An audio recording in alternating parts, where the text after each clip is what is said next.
Hello，大家好，今日要同大家分享我嘅飲食觀念變化旅程，從驚食脂肪到驚食碳水，再到而家我點樣揾到平衡。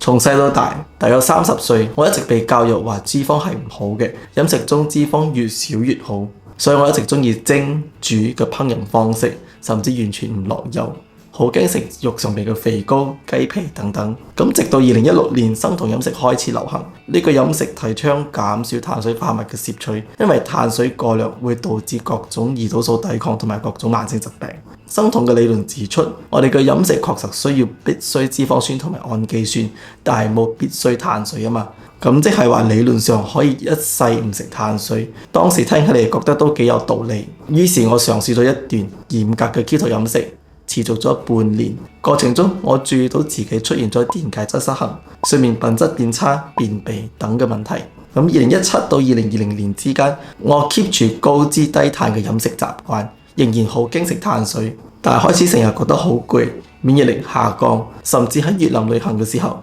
發生一次嚴重嘅食物中毒之後，更加明顯地感受到身體嘅脆弱。脆弱唔係指唔喐得，而係指運動後需要更長嘅時間嚟恢復。每次病之後要康復嘅時間越嚟越長，而且成日都覺得好攰，同之前比較，發覺到整體健康變差咗。直至遇到一位中醫師，佢同我講我面色有啲黃，氣血不足，建議我食多啲米飯嚟養氣血，咁樣唔單止可以增加體力，亦都可以加速病後嘅恢復。再加上我有做運動，更加需要多啲碳水化合物嚟補充能量。咁樣能量嘅流動又入又出，新陳代謝先會好，身體先會健康。原來呢係中醫角度，米飯同澱粉類食物有養脾胃嘅作用，脾胃健康，氣血先會充足，身體可以消化同埋吸收多啲營養素。脾胃健康對身體嘅代謝非常重要。喺現代營養學上，身體需要足夠嘅胰島素信號嚟調節電解質、荷爾蒙、壓力同埋能量嘅平衡。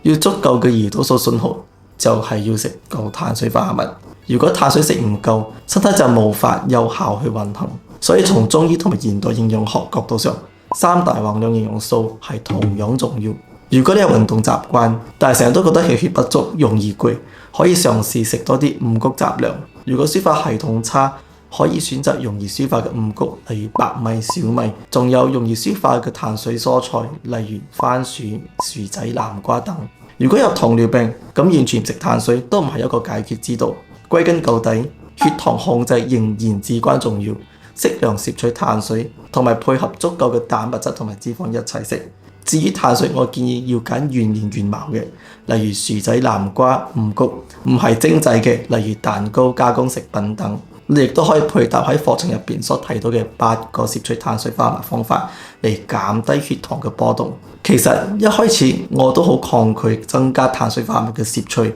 因為擔心血糖容易升高而引發胰島素抵抗嘅問題。我發現好多曾經做過生酮飲食嘅人都有呢個觀念，認為碳水化合物係健康嘅敵人。碳水化合物有分來自天然原形原貌嘅碳水，同埋嗰啲經過加工冇咁健康嘅碳水。就好似蛋白質同脂肪咁樣，有健康同埋唔健康嘅來源。正如一啲留言有提到，凡係上帝創造嘅都係有用同埋好嘅，所以我哋嘅飲食應該包含各種食物，保持均衡，多食天然嘅食物，少食加工食品。而家我嘅飲食方法變得更靈活啦，我可以享受更多美食，同埋減少遵守某些人為規則所帶嚟嘅壓力。希望我呢個飲食心路歷程可以帶俾大家一啲啟發。新嘅一年就快到啦，通常大家會有更多動力去食得健康，做多啲運動，但係往往到3月份，動力就消失晒啦。可以睇睇呢一個影片，了解你嘅動力來源係唔係來自正確嘅地方，然後學習點樣成年保持呢份動力啦。